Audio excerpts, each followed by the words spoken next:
Okay, folks, I'm going to do a test. Can you hear us? Yes. Okay, thank you.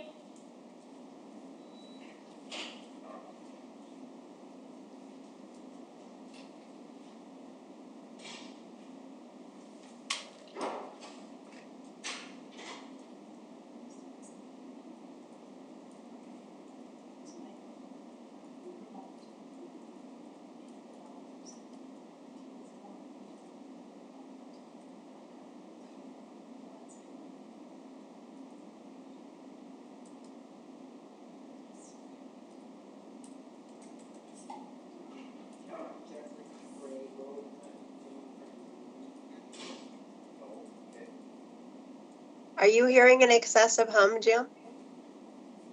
Nope. Okay. It might be our air conditioning in the background. Maybe? Yeah, because I can hear them running, so I'm wondering if that's... Shut the door. Let's see if that helps.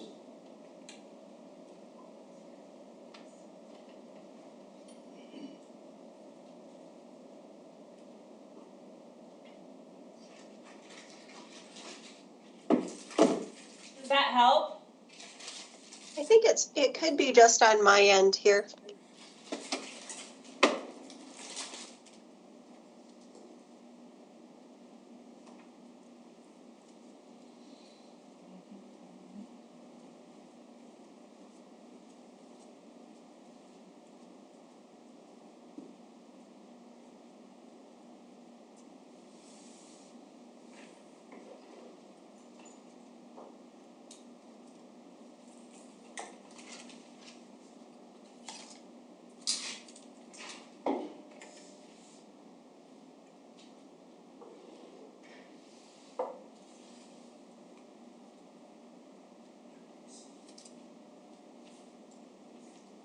Is that Tracy Kelly that's on here? I just see Tracy. She is muted, so she can't currently respond to you in any way that you can hear.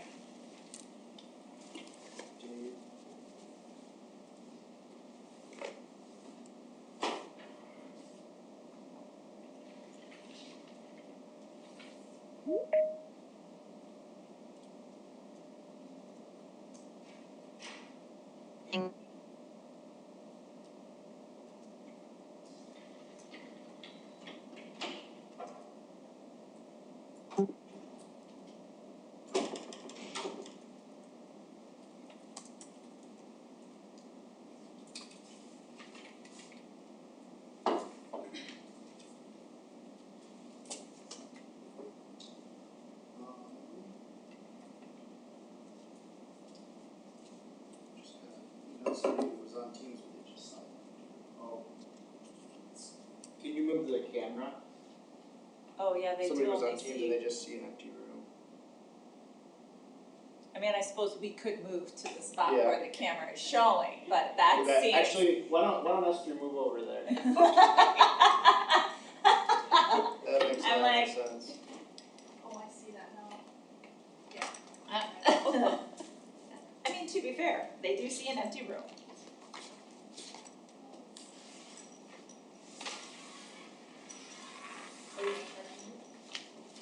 Yeah, we'll just move over there.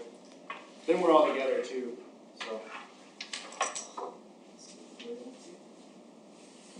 I'm just gonna take that one because then I can plug my computer. Do you need two spots? Get spread out? No, I'll be fine. I can be an adult and take up only one spot.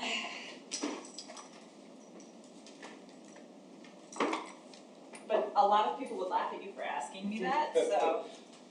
Because they'd be like, oh yeah, no, you have met her, haven't you? Plus I have this whole other section to be my overflow if necessary. Perfect. We ready to get going, Bev? Yes. We good? All right, good morning, everyone. We'll call the meeting to order. Welcome to the South Dakota Advisory Task Force on Open Meetings Laws. It's August 17th, 2026 at 9:00 a.m. Central, and we'll call the meeting to order in the absence of Chair Michael Smith. I, Kellen Willard, as Vice Chair, will run the meeting. If anybody on Teams, if we get to a point where you can't hear us, please just interrupt and let us know that you can't hear us. Can you guys hear us pretty good right now? Yes. Yes.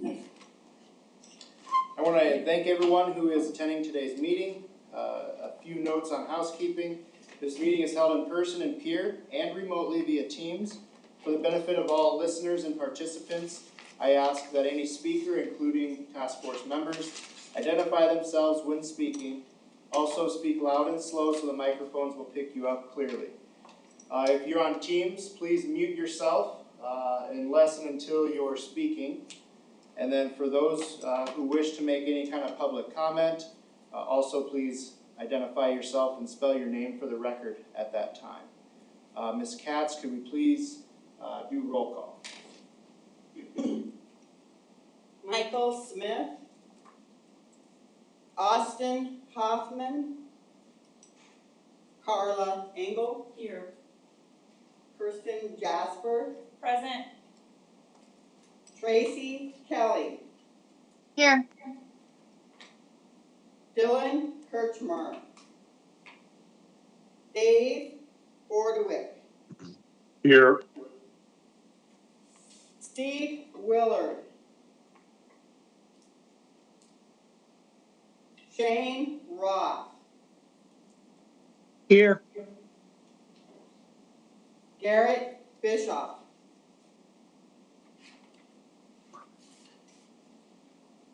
I'll give Garrett Bischoff another chance.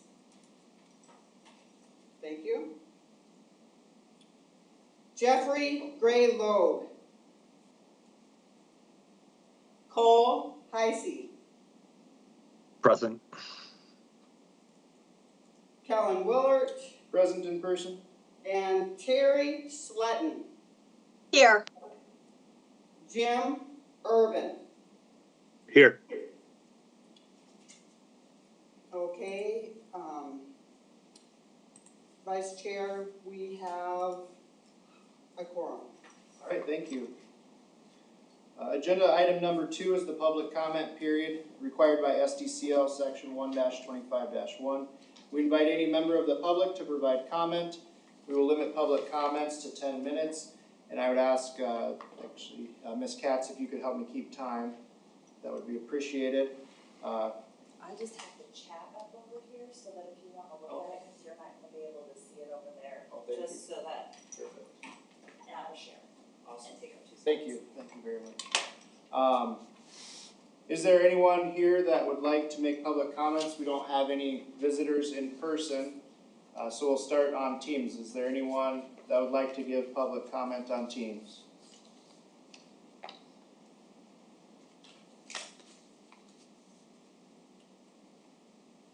Good morning, Chairman, Mr. Willard.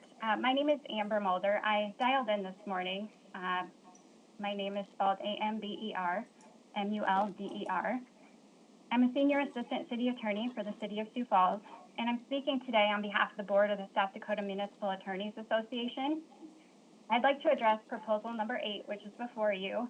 The municipal attorneys are opposed to this proposal as drafted. Requiring all municipalities and county commissions with a population exceeding 5,000 to make an audio recording of all regular and special meetings is overly burdensome. As written, the effect of proposal number 8 is not limited to just political subdivisions' top governing body, like a city council or a county commission. It also imposes this audio recording burden on all subordinate public bodies that are subject to open meetings requirements, such as planning commissions, Parks and Rec boards, historic preservation committees, and other subgroups for countless other specialized purposes. This is a significant and unfunded burden, and it applies to all subgroups regardless of their size, subject matter, or logistical ability. Most cities and counties, regardless of the population, have numerous subgroups that do not meet in all the same location, with many lacking the technological equipment needed to produce a quality audio recording.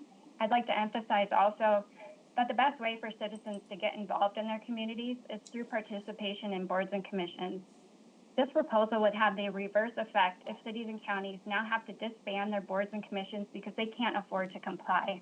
The Municipal Attorneys Association acknowledges that there is value in providing an audio recording for meetings of governing bodies. Thus, if you move forward with proposal number 8 and don't exempt municipalities and counties, we request that it be revised such that it requires audio recordings of meetings only of the governing body if the municipality or county commission has the technology available to provide a quality audio recording. Thank you. Thank you, Ms. Mulder. Is there anyone else appearing by teams that would like to give public comment? This is Tracy Kelly. I had an email from Gary Kaufman. I believe he also emailed Ms. Katz. He was unable to attend today, but he did have a request that I said I would certainly pass on. He was just asking if the task force could provide written meeting minutes. And he said the audio recordings would be really nice of the meetings. He said there was one of the November meeting, but not the April 7th meeting. So I just advised him I would certainly pass that along to the task force. Thank you, and I think that SDPB will be publishing or broadcasting this meeting. Since we don't take action, I don't know that I would agree that we have to have minutes that we approve, but any other public comment? Last chance for public comment. All right, let's move to number 3 here. Are there any adds or changes to the proposed agenda? I'd entertain a motion to adopt the agenda as presented. So moved. We have a motion, is there a second? I'll second. Second, Shane Roth. Any discussion? All those in favor signify by saying aye. Aye. Aye. Aye. Aye. All opposed, same sign. Motion carried. That takes us to number 4. With number 4, we've got 4A through E. Most of these were looked at by the task force in April at the meeting on April 7th of this year. But we are looking back to those. Some of them are informational only, and then some will open up if someone wants to make a motion to change and add misdemeanor provisions. So in terms of item 4A, that's no action, information only. That was what this body approved to recommend for, let's see, that's number 5. That was amendments to SDCL 1-25-3.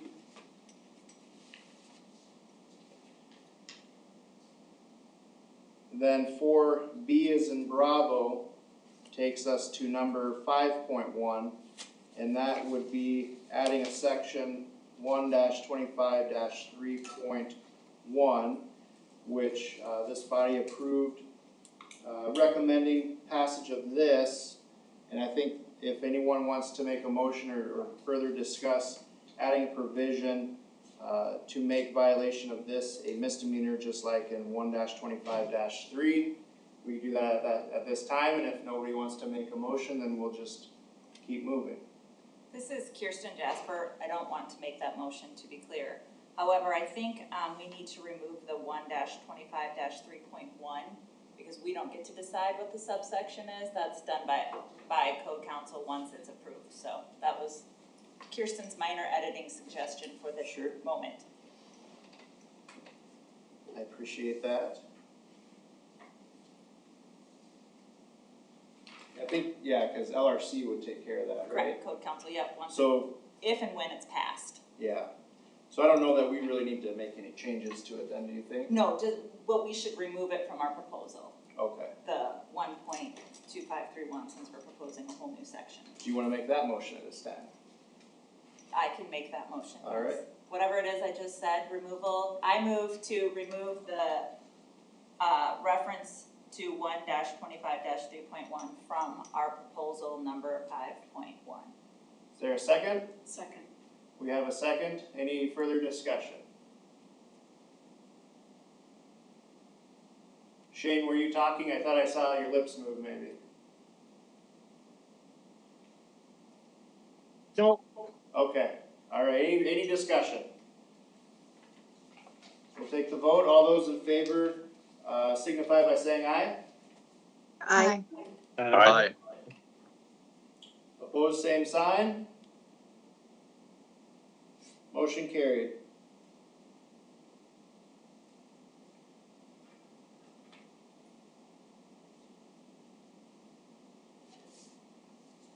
That takes us to agenda item 4.c. And that was kind of the same thought, if somebody wants to make a motion or further discuss adding any kind of misdemeanor provisions in here, I would entertain that at this time, and if nobody wants to, then we'll move along.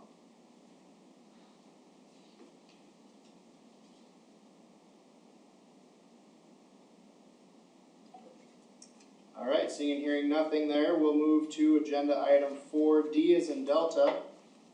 This is the no action informational only. That relates to item number 9, that amended 1-25-6 to add that final sentence requiring a complaint to be brought within 1 year after the date of the alleged violation. Lastly, under 4, we have 4E, which is also no action informational, relating to item number 10, which was amendments to SDCL 1-25-1 that clarified the timing of public comment. This is Kirsten Jasper. On E, which is number 10, it doesn't appear to me like our revisions are underlined or, I don't know which, but I think we added some language that was different, and I don't think it's readily apparent by looking at that document what it was, because I think what we said is we were changing it for, and I think it's in around the lines 18 and 19, the public body must at every official meeting immediately after approval of the agenda reserve a period for public comment. I think whatever changes were made are not underlined and struck, so I think that needs to be changed.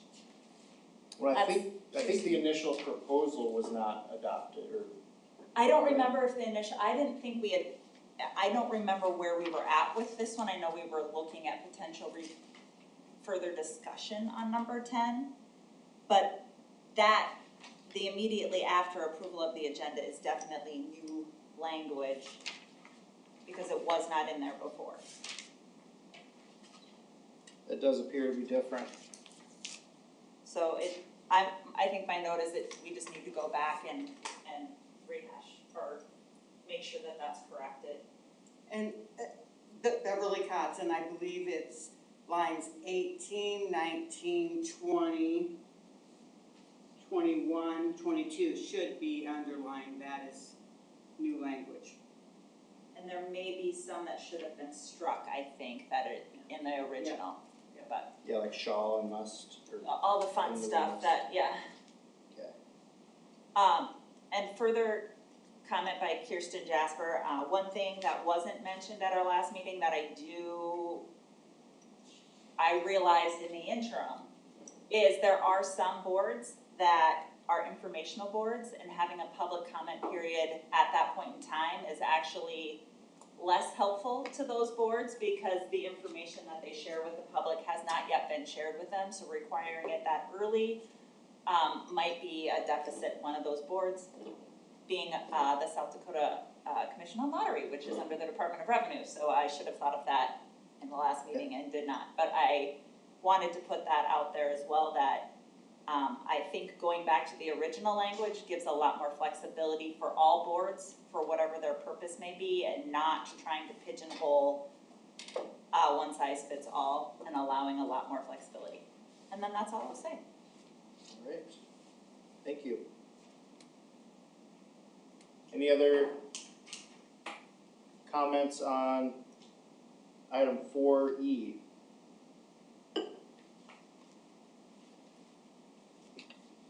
All right, let's move along to 5. On my agenda, it's got F, 5F, which is this number 8. Now, it's my understanding that, this number 8 proposed, legislation that would require recording and retention of meetings was proposed by, one of the members of this body that aren't here, or is not present today. Is that correct, Ms. Cots? Correct. Okay.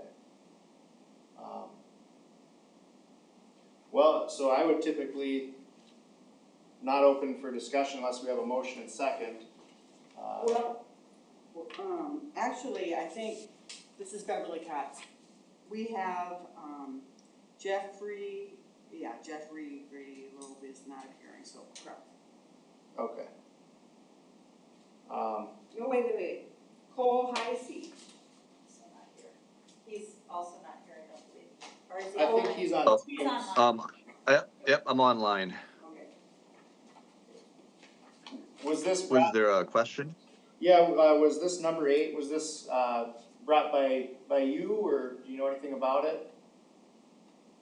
Number 8 was not brought by myself. However, I did bring number 10. I was gonna jump in on that, but, I think it's been handled. I'm not entirely sure who brought number 8. Okay, no worries.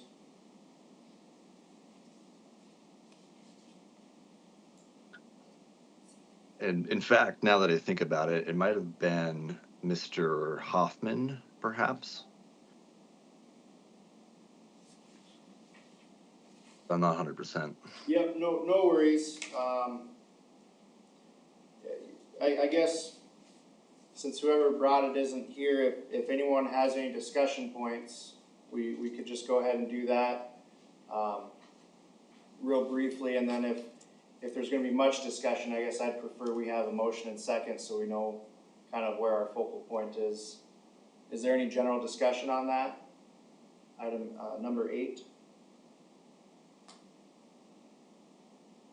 Does anyone wanna make any kind of motion and second, and if not, that's fine, we'll move along.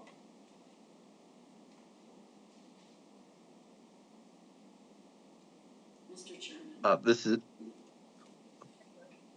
Go ahead on Teams.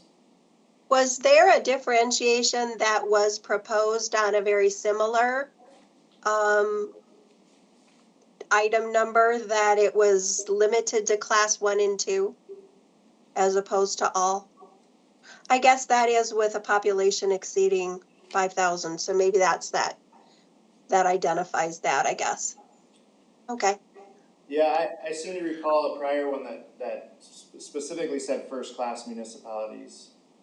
But it looks like we're adding the limiting factor of population exceeding 5,000. That's what's before us, right now. Yep. Yeah. Question of Sengel? Yeah, thank you, Mr. Chairman. So having read Ms. Mulder's concern, I guess I do have, questions about whether or not this is going to be too onerous. I don't think it's, a significant burden for state agencies. My limited understanding is that we're already posting recordings, at least the Department of Transportation, its boards and commissions are doing that. So I wouldn't think that would be a burden for state agencies, but I don't know enough about local governments and how they function and what their resources are to feel comfortable approving something that might apply to the entities that Ms. Mulder has identified. Sure. And I agree with you, and Ms. Mulder for that matter. I'm not inclined to make a motion on this. I think it's an unfunded mandate at the end of the day. It can be very expensive for the municipalities. Plus, we have a statute, I can't tell you what it is right now off the top of my head, but the minutes of those meetings are the official records, not the audio recordings. That can open the door for issues down the road.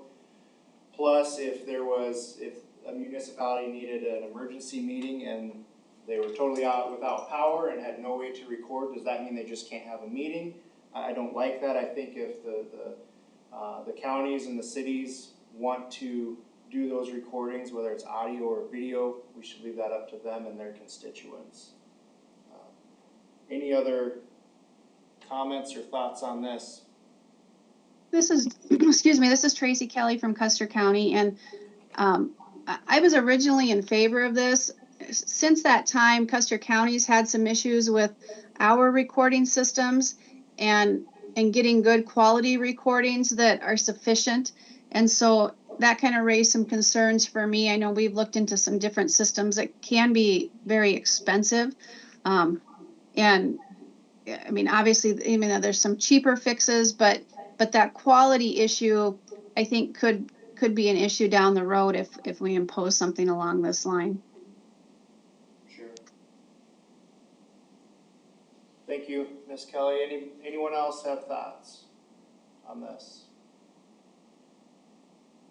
I tend to agree with the comment made by Jim Urban, Townsend Townships. I tend to agree with the comment made by, I believe it was Ms. Mulder, in regards to the sub-agencies at the county level.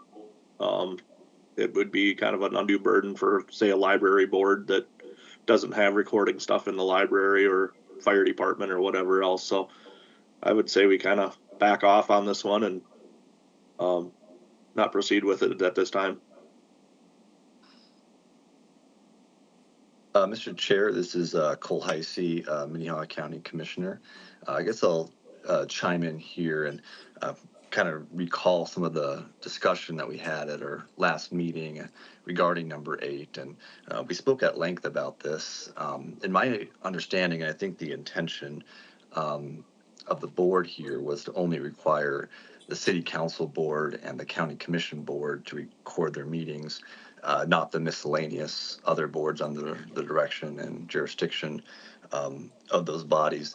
Now, I don't really exactly have anything written or a way that we can possibly change the language to require just those two bodies to record their meetings and not the other sub boards.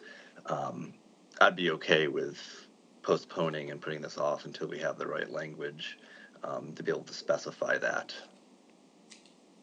Thank you. Any other comments or thoughts?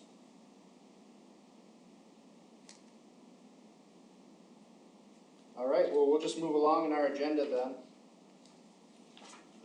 That takes us to number 6, other task force member proposals. Ms. Kotz, do we have any other proposals for this meeting? We do not. Okay. This is Kirsten Jasper. I was thinking about what could other proposals be, and I believe it was in our first meeting when we had, I would say, substantial more public comment and comments from the public.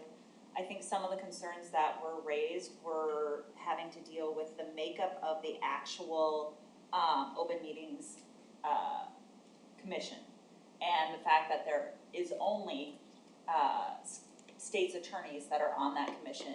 And so one of the things I thought for discussion purposes is do we want to make a recommendation to change the makeup of that commission to include maybe one, and this is just my literal off the cuff thinking, one municipal attorney and maybe one member of the public. And that way, since there are municipal issues that come up to the Open Meetings Commission, there's at least one member of that entity, if not, and maybe we do 2. I don't think making it a huge commission is going to be helpful. So in my head, trying to keep the numbers small would be a better idea, but maybe 1 or 2 members of the a municipal attorney, whether that's appointed by the municipal league or the governor, or however we want to do that. And then maybe a member of the public, and that way the public might feel like it has a better person at the table, and it allows us attorneys who sometimes don't think like the general member of public to at least have that voice on the commission in some of the considerations.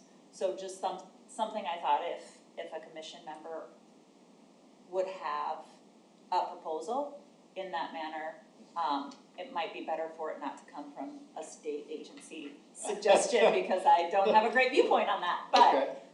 Just something I wanted to put out there. There could, I suppose, be an agency attorney in there as well. I don't know that as many of the complaints are about state agencies. Obviously, I don't know that, but I hope not. but I don't know that, so those are some of the thoughts that I had, and I just thought I'd put that out there for discussion, Sure, for this group. thank you. And maybe it's just a topic that we talk about next time. Sure. Put it on the agenda for next time as it gives people time to think about it and. Yeah, and I mean, we'll have a new Attorney General in the not too distant future too, so. We might have that. This is Yeah, so. David Bordewijk on Teams here virtually. I just want to add to Kirsten's comment about that. I think that's certainly a topic worthy of some discussion, consideration, not necessarily today, but going forward. And concerning the makeup of the Open Meetings Commission.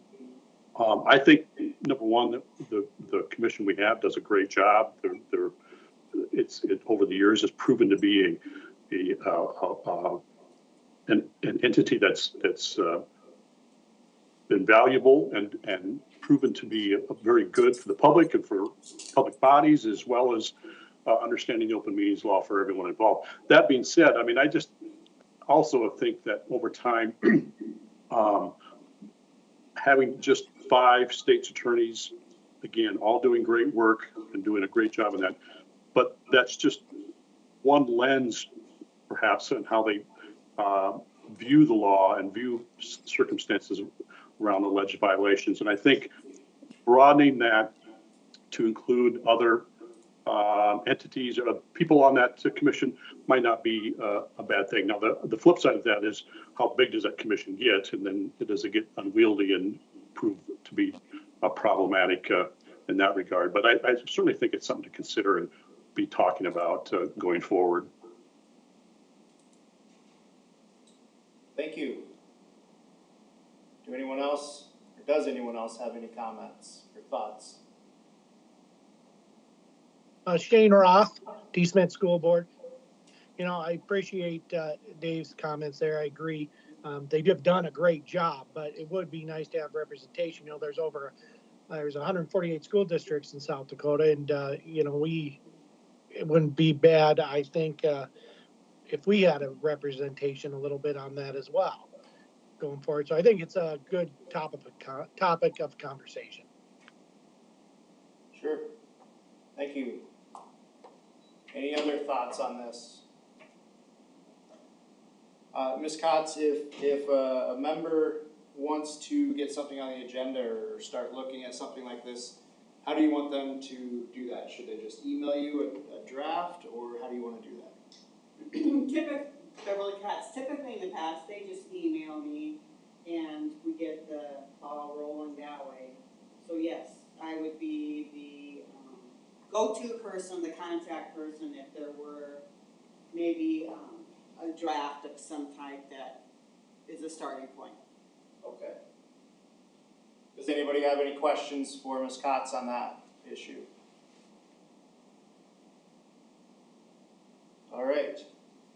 Let's keep moving along then. I'll be honest, I was hoping we could talk about disbanding and how we fulfilled our purpose after the end of this meeting, but it sounds like there's something that we should probably at least schedule another meeting for, right? And if it gets canceled, it gets canceled. If the Attorney General disbands us, he does that. Ms. Kotz, I guess I'll start with you on scheduling the next meeting. Did you have anything in mind? Beverly Kotz, I don't have anything in mind. Typically, this fall, like in August, is when the state agencies are looking to get their bills in queue, so to speak. And we could pull something together if we had someone to carry it later. So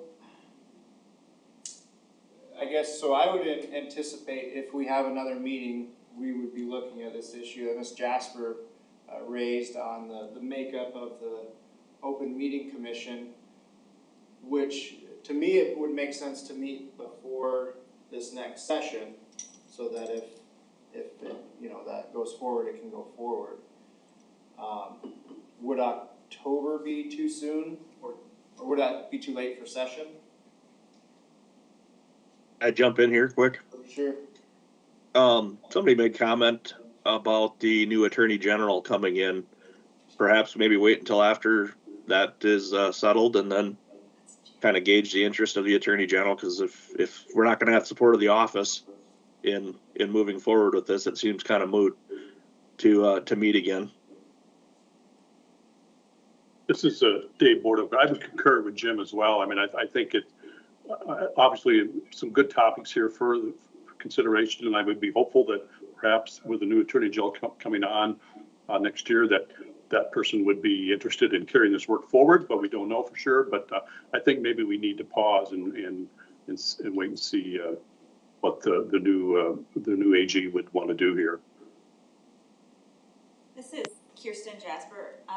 Bev, do you know, is AG Jackley planning to propose the ones that we already have put together for next year? Are you aware? I believe he put the last package forward, but that would still be up to the new AG to actually run it through, even though that would be like on the transition list of, I'm totally guessing on how this process works.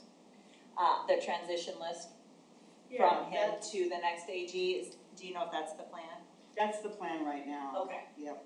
I just thought with that, great points made by both Jim and Dave, but I wanted to raise that question with me if that was the plan on what we've currently got put together. So if we had another, I'm literally thinking out loud, if we had another meeting, it would just go, and we approved something, it would just go in that same bucket of tentative at this point. Right, it seems like we could theoretically, if everything was to go smoothly, get it in. However, they have some good comments. Yeah. Well, could we do this? Would you be able to maybe chat with the current Attorney General and just maybe kind of give him the general idea and seek his guidance, and if he wants us to meet, then we get a meeting scheduled at that point? Would that work? Yes, we could do that. Does anybody have any heartburn with that idea? I think that makes sense.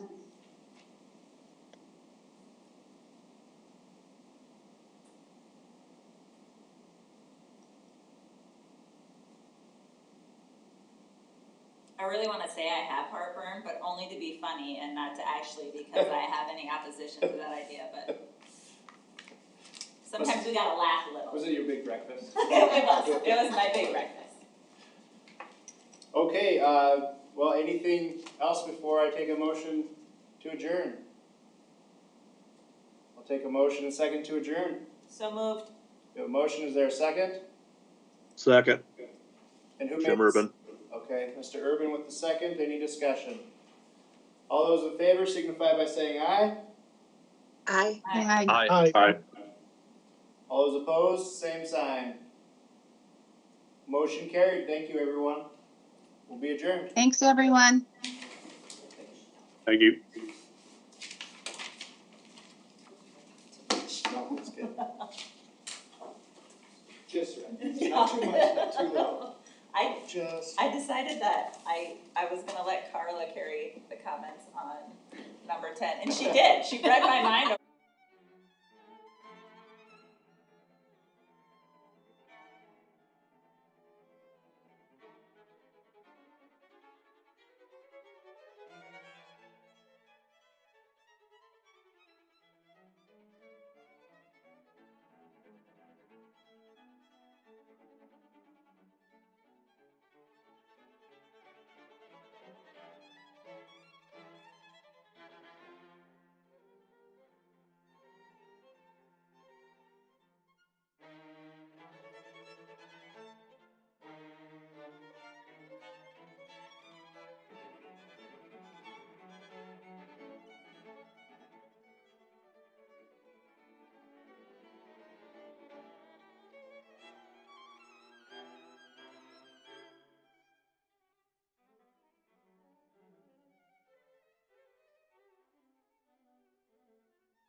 Thank you for listening to the South Dakota Network, a service of SDPB.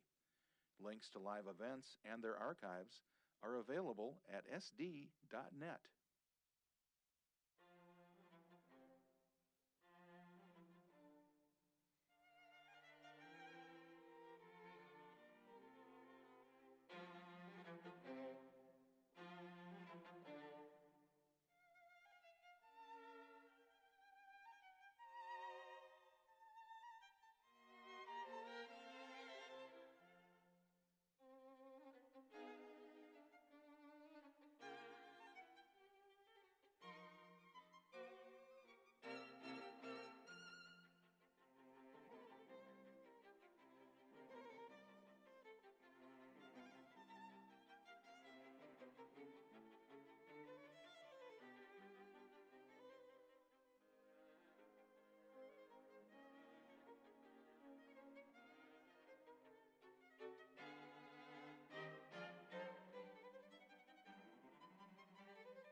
Thank you for listening to the South Dakota Network, a service of South Dakota Public Broadcasting. Links to live events and their archives are available at sd.net.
Thank you for listening to the South Dakota Network, a service of South Dakota Public Broadcasting.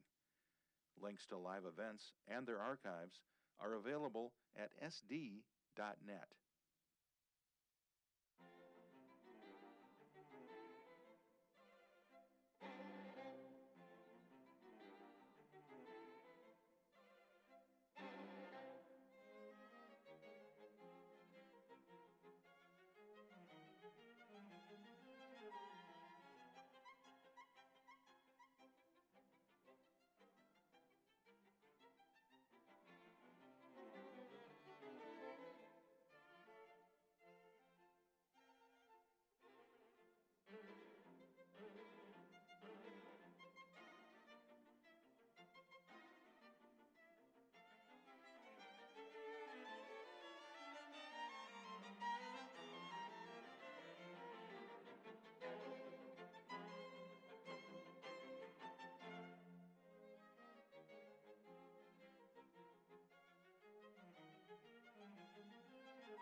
Thank you for listening to the South Dakota Network, a service of South Dakota Public Broadcasting.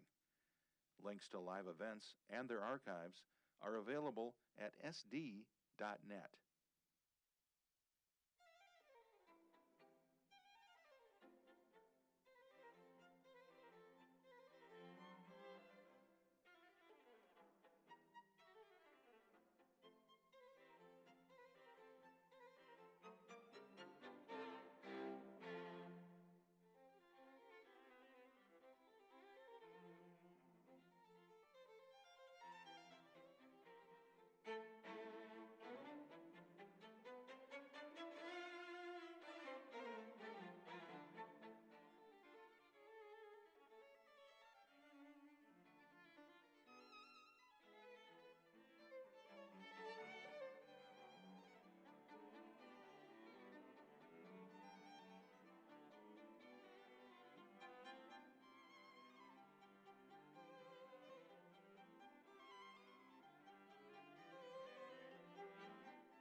Thank you for listening to the South Dakota Network, a service of South Dakota Public Broadcasting.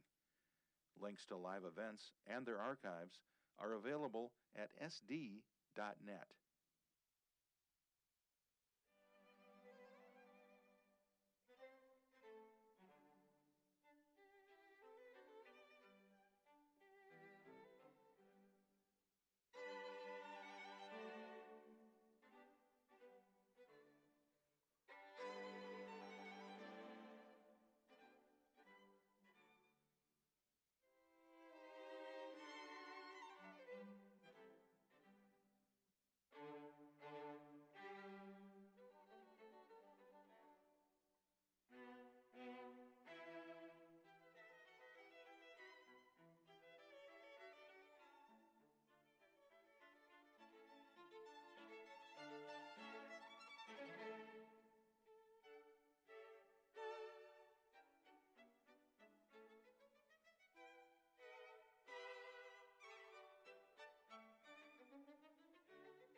Thank you for listening to the South Dakota Network, a service of South Dakota Public Broadcasting. Links to live events and their archives are available at sd.net.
Thank you for listening to the South Dakota Network, a service of South Dakota Public Broadcasting. Links to live events and their archives are available at sd.net.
Thank you for listening to the South Dakota Network, a service of South Dakota Public Broadcasting.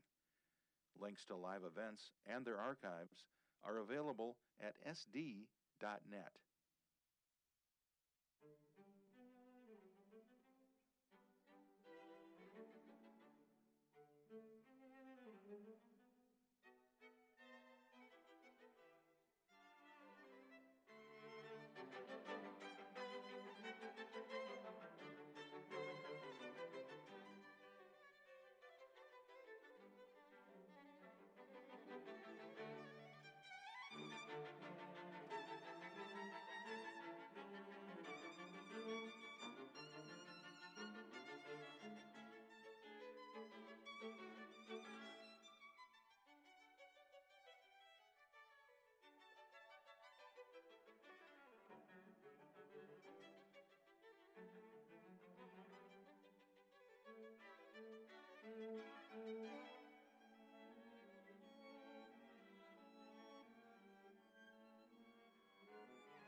Thank you for listening to the South Dakota Network, a service of South Dakota Public Broadcasting. Links to live events and their archives are available at sd.net.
Thank you for listening to the South Dakota Network, a service of South Dakota Public Broadcasting. Links to live events and their archives are available at sd.net.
Thank you for listening to the South Dakota Network, a service of South Dakota Public Broadcasting.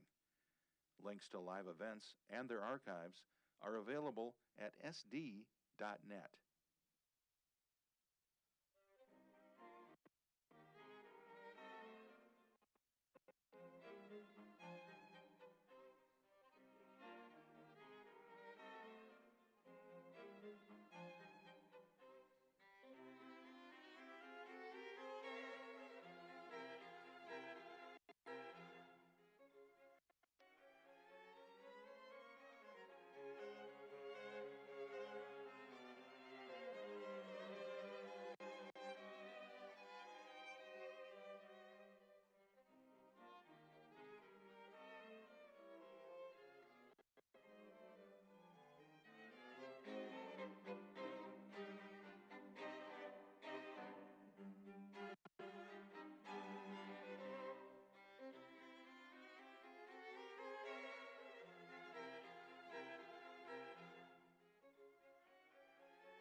Thank you for listening to the South Dakota Network, a service of South Dakota Public Broadcasting.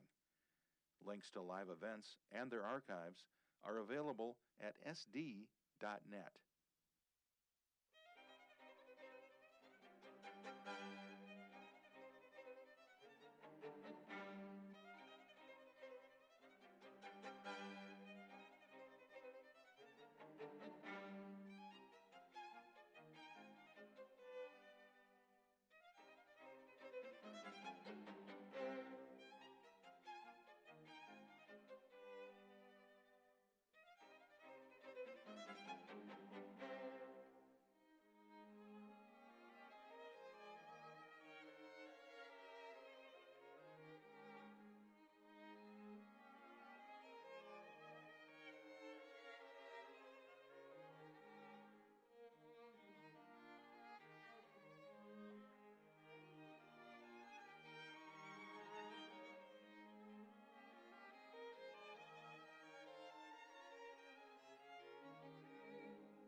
Thank you for listening to the South Dakota Network, a service of South Dakota Public Broadcasting. Links to live events and their archives are available at sd.net.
Thank you for listening to the South Dakota Network, a service of South Dakota Public Broadcasting.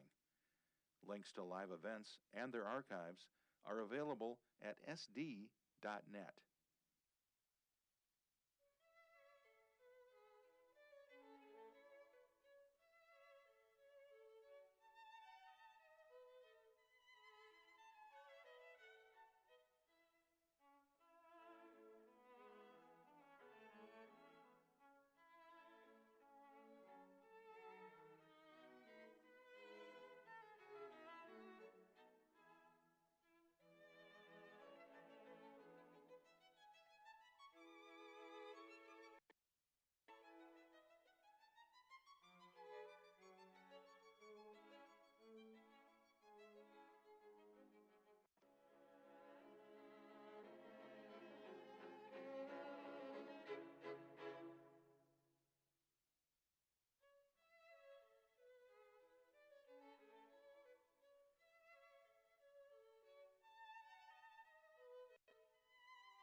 You are listening to South Dakota Public Broadcasting's live webcast service on the South Dakota Network.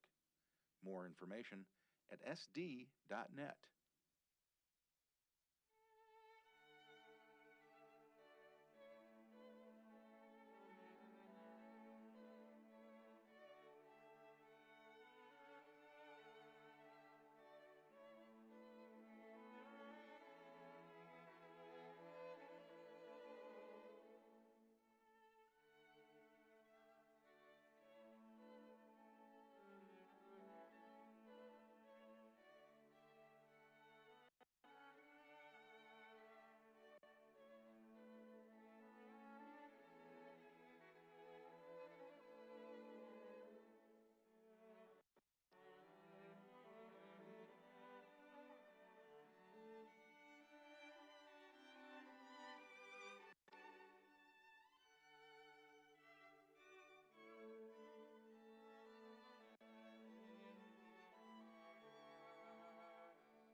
You are listening to South Dakota Public Broadcasting's live webcast service on the South Dakota Network. More information at sd.net.